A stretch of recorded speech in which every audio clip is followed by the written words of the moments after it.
Holy Orgies and Sanctified Flagellation, a study of the Khlysts. And just a fair warning, this presentation does contain images of graphic and sexual nature.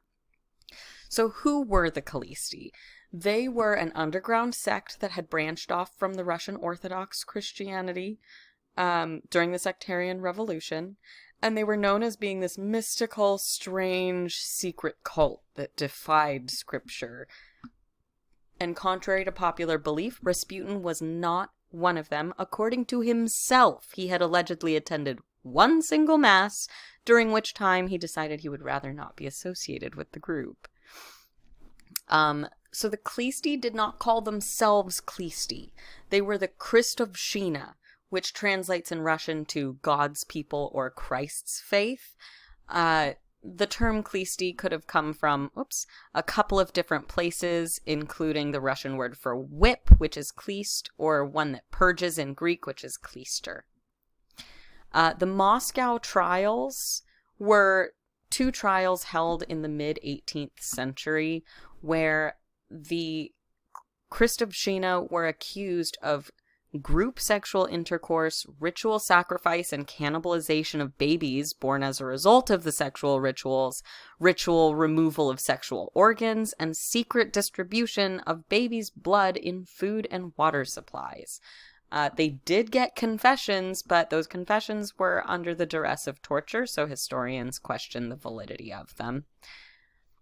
And I do want to mention the Skoptsy, because the Skoptsy were the castratis. They were an early offshoot of the Khryshtovshchina sect, and they are frequently mistaken for one another, including by the church, government officials, and journalists of the day.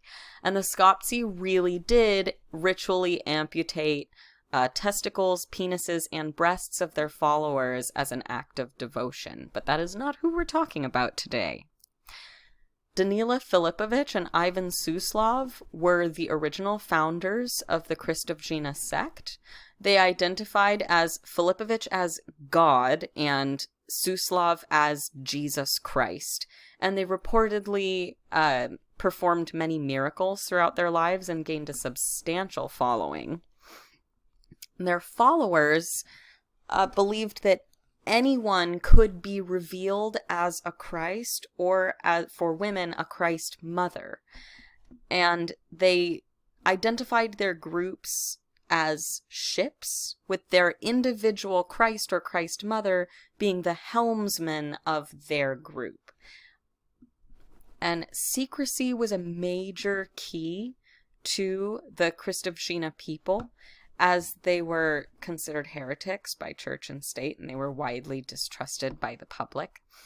So they held their meetings in rural, reclusive areas away from villages and outsiders, and were expected to take part in regular Orthodox Mass so as to avoid suspicion from neighbors and fellow villagers.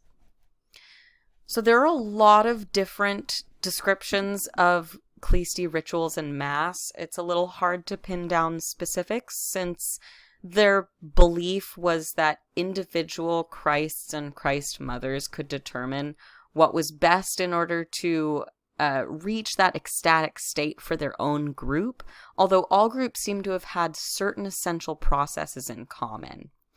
The major one was pursuit of spiritual ecstasy. They would partake in things like group sin, followed by group repentance, in the form of self-flagellation. And the idea was that the more one sinned, the more they had to repent, and the combination of the two brought them closer to the Holy Spirit.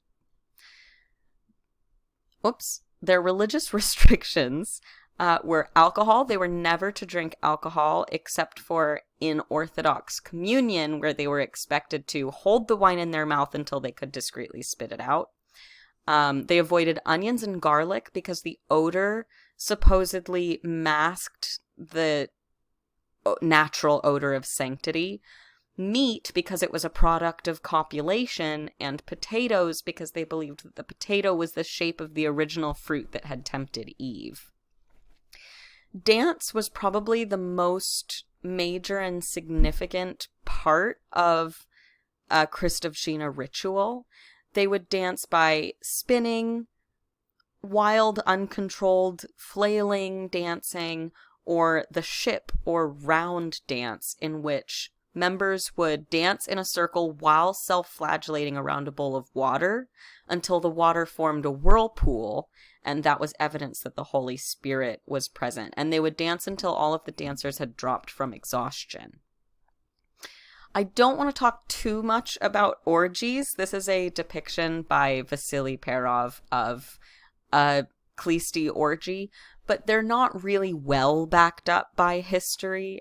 People like Rasputin is one of them, did say that he witnessed a Khlysty orgy, and there are some accounts that include group sexual acts, but there's just not a lot of evidence to back it up. Music was a huge part of Khlysty ritual and belief. They had a popular saying that was, "A song is a ladder to God." They wrote a lot of hymns. Pictured here are some sectarian hymns. It was hard for me to figure out which ones were Khlysty because it's all in Russian. But I know that some of them were in there. And